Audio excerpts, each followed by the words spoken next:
Lockdown से पहले गीता के घर का नज़ारा कुछ ऐसा था कि रोहन ऑफिस जाता था और शिविन स्कूल। जिनके घर से जाने के बाद गीता काम खत्म करके बाकी समय आराम करती थी। लेकिन लॉकडाउन के बाद ऑफिस और स्कूल घर में ही खुल गए और इससे गीता का हाल वो तो आपको देखने में ही मजा आएगा। शिविन, ओ शिविन, महाराज उठने के लिए क्या 21 तोपों की सलामी लेंगे? अरे बिस्तर से बाहर निकल, ऑनलाइन क्लास स्टार्ट होने वाली है। अरे तुम भी हद करती हो, स्पीकर की तरह चिल्लाने की क्या जरूरत है? दिख नहीं रहा मेरी कॉन्फ्रेंस चल रही है। अब कैमरा और स्पीकर ऑन कर रहा हूँ, मुझे कोई शोर नहीं चाहिए। इस पर जैसे ही रोहन लैपटॉप का कैमरा और स्पीकर ऑन करता है तभी कुकर की सीटी बजती है। करा लो अब इसे चुप। लॉकडाउन नहीं हुआ, मेरी मौत का फरमान जारी हो गया। दोनों बाप बेटे ने नाक में दम किया हुआ है। ऐसा बोलकर गीता वहां से शिविन के कमरे में पहुंच जाती है, जहां शिविन अभी भी सो रहा होता है। ओ आलसी, अब अगर 5 मिनट में नहीं उठाना तो आज तेरा गेम और यूट्यूब कैंसिल। माँ की बात सुनकर शिविन बिना 1 मिनट गंवाए उठ खड़ा होता है। उठ गया, अभी नहाकर भी आता हूँ। ये नाटक कहीं और, मुंह पर गीला कपड़ा मार और पढ़ने बैठ। शिविन की ऑनलाइन क्लास स्टार्ट हो जाती है, जिस पर गीता उसे वहां बिठाकर रसोई में चली जाती है। थोड़ी देर में उसे कमरे से कुछ आवाज सुनाई देती है, जिसे सुनकर वो कमरे में वापस आती है। हाय राम, तुझे क्लास अटेंड करने के लिए बोला था, कैमरा ऑफ करके बिस्तर पर नाचने के लिए नहीं बोला था। मम्मी मुझे कुछ समझ नहीं आ रहा, आप बाद में पढ़ा देना ना, वैसे भी अटेंडेंस तो लगी गई है। हाँ हाँ बेटा, जरूर बन जा, तू अभी से हम सबका बाप बन जा। अरे नहीं मतलब कहाँ से लाते हो इतना दिमाग, और पढ़ाई करते हुए ये चला कहाँ जाता है? नाइस क्वेश्चन, दिमाग से पूछकर बता दूंगा। शिविन की बातों से परेशान होकर गीता उसे मारने के लिए जैसे ही आगे बढ़ती है तभी वो कमरे से बाहर भाग जाता है। अब शिविन आगे आगे और गीता हाथ में चप्पल पकड़े उसके पीछे पीछे पूरे घर में दोनों घूम रहे होते हैं।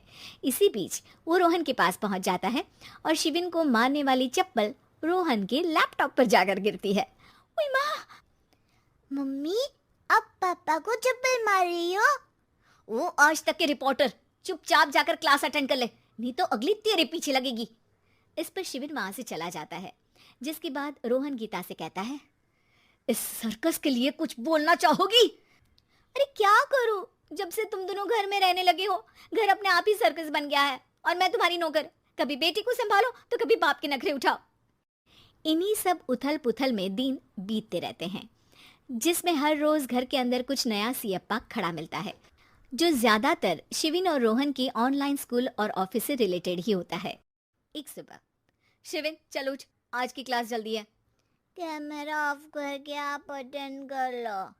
अरे ऐसे छित्तर पड़ेंगे, दादी नानी सब एक साथ याद आ जाएंगी। गीता की लाख मशक्कतों के बाद क्लास तो खत्म हो जाती है, लेकिन उसके बाद शिविन फोन इस्तेमाल करते हुए इंस्टाग्राम रील बनाने लगता है। रसोड़े में कौन था? तुम थी, मैं थी, कौन था? कौन था? हाँ, मैं गरीब हूँ। अरे ओ गरीब के बेटे, आजा, मैं बनाती हूँ तुझे गरीब। मैं बताती हूँ रसोड़े में कौन था।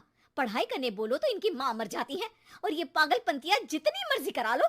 गीता शिविन को डांट रही होती है, तभी रोहन बीच में बोल पड़ता है।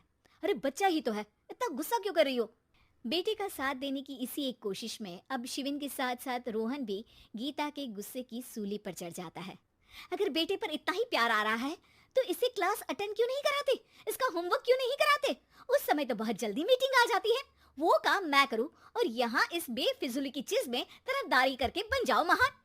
हे भगवान, कोई तो इनके ऑफिस और स्कूल खुलवाओ, मैं इन्हें और घर में नहीं सह सकती। अरे कुछ और मांग लेती, क्योंकि तुम्हारी ये विश इस साल तो पूरी होने से रही, कोरोना। हाय नास बेटे ने जिंदगी ही बर्बाद कर दी। खाए कोई पचाए कोई, कल मुझे चुन चुन कर सबको मेरी बद्दुआ लगेगी। उन्होंने दुनिया का और इन बाप बेटे दोनों ने मेरा जीना मुश्किल कर दिया। गीता वहां से चली जाती है, जिसके बाद रोहन शिविन से कहता है, अरे तुम्हारी मम्मी इतनी भड़की हुई क्यों है? आपकी वजह से पूरा समय घर में रहते हो और उस पर कोई काम कराने की जगह बस ऑर्डर देते रहते हो। अच्छा बेटे, सारा इल्जाम मुझ पर, पूरा दिन तो वो तुम पर ही चिल्लाती है। हाँ, मतलब दोनों का 50-50 है, कुछ करना पड़ेगा। वो कहते ना, make the best out of worst. I have an idea. वैसे तुम्हारी माँ सही कहती है, बहुत जुबान चलाने लगे हो, कम बोला करो। अगली सुबह रोहन और शिविन अपनी गलती को सुधारने के लिए गीता के उठने से पहले घर का आधा काम खत्म कर देते हैं, जिसे देखकर गीता खुश हो जाती है और फिर बाकी बचा काम वो तीनों मिलकर पूरा कर लेते हैं।